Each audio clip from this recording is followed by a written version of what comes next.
attention that you have brought to the field of forestry in the legislature over the recent years. We appreciate you being given the opportunity to do our job, and some of the things that you've shepherded through the legislature have given us the opportunity to do so. Assemblyman Brian Dowley and Assemblyman Roger Dickinson. So I believe that Assemblyman Pooley is going to act as speaker for the group. Yes, I am. Here we go. Why don't we all stand up here, and then everyone can speak, and then we'll come out here and make the actual presentation. The subject matter of forestry is one that I feel a connection to in part just growing up in the out of doors, a scouting family, that sort of thing. But many of you will know Frank and Kathy Barron, who are Cal grads, who studied forestry there.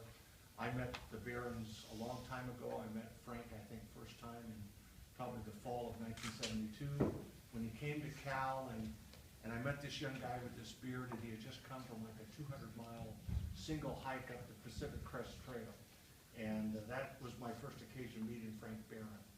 And of course, he went to Blodgett many times as a student.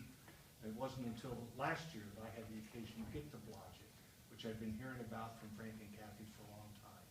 So what we have today, we are presenting to UC Berkeley a resolution in commemoration of the centennial of the forestry program, in recognition of the vital work, the academic work, the research, the stewardship of this great natural resource that we have in California, and the role of UC Berkeley in fostering that and continuing that.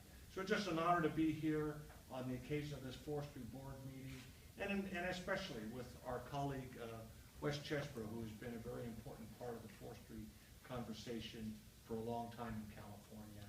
And we see the poor judgment of term limits, that people of quality and such experience are asked to move on, despite the continuing challenges we face. So it's just an honor to be here today, and I would invite Wes forward, and here you go. Well, first of all, I appreciate the kind words. Thank you very much. And it has been a real privilege to serve in the legislature and represent an area that has such a long, rich history of natural resources and natural resource use, and of course controversy and conflict. One of the great good fortunes for me has been to be here during at the end of my time in the legislature, but a time when the conversation has really changed and there's a constructive dialogue going on. And we're here to talk about UC and the long, rich history of the forestry program at the University of California, Berkeley.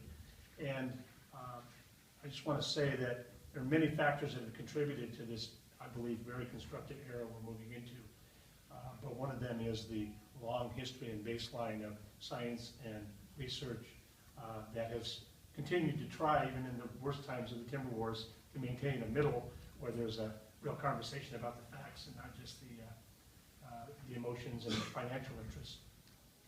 And so we are here to honor that long tradition and hope that it will be even more effective and useful going forward now that we're in, I believe, moving into a new era where we're no longer in that sort of polarized discussion the way we have been for, I don't know, 30 or 40 years.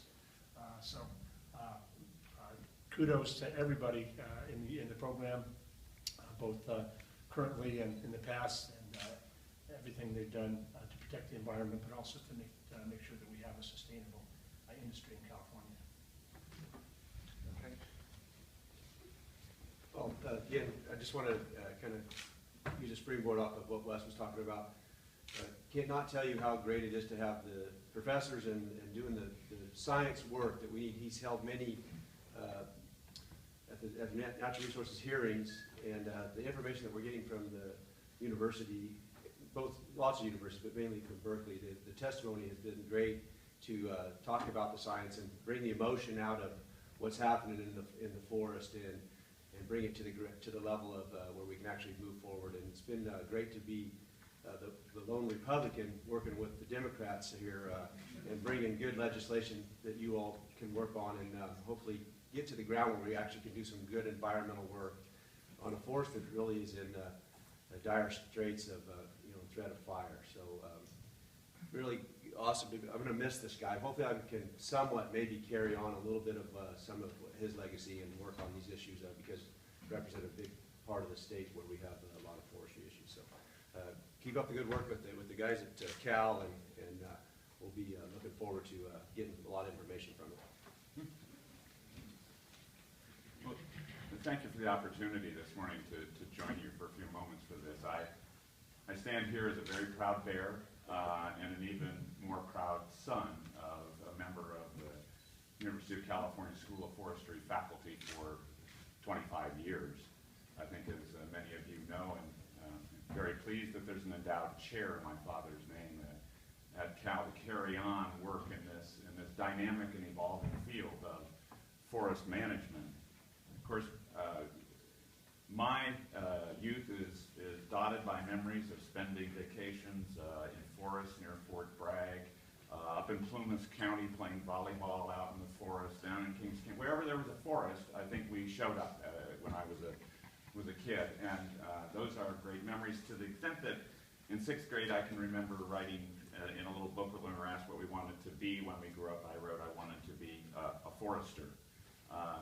Didn't quite turn out that way. Turned out a little different path for me, but the essence of thinking about my heritage is to think about my father, who was the director of the Forest Products Lab at the Richmond Field Station for the first 25 years of its existence, and all of the things that were created under his direction, the research and the development that was done in some respects in the golden era, I think, of wood technology. We'll continue to see developments in that area, but perhaps rarely, if ever again, a time that was so revolutionary. And I have to say, sawmills were also on the itinerary on a regular basis as well. I want to tell one short story, a very quick story about my father, because I think it captures the essence of what Cal meant to him and my mother and to our entire family. There came a time when the University of Michigan was looking for a new dean for its School of Forestry. And my father, having spent some time at the University of Michigan early in his career, decided to apply. But between the time of applying and the time of going back to Ann Arbor for an interview, he and my mother decided they just really couldn't leave Cal. They loved it too much, they loved the Bay Area too much, and so my father devised a strategy to make sure he would not be selected as the dean, and that was to go in and tell the search committee everything that was wrong with the program at Michigan, which he subsequently executed on perfectly by his accounting, which of course led him to being seen as the candidate who was just the person they needed to offer him the job, which he declined in order to stay at Cal. The rich heritage of the University of California at Berkeley is well known to all in this room, but it is underscored by what has been achieved and accomplished in the field of forestry and forest management over all these years, working with so many diverse and different parties. It's a great joy to just have a little bit of that heritage run through my veins as well. One can only end any set of comments about the University of California, Berkeley, can only end it with two words: go Bears.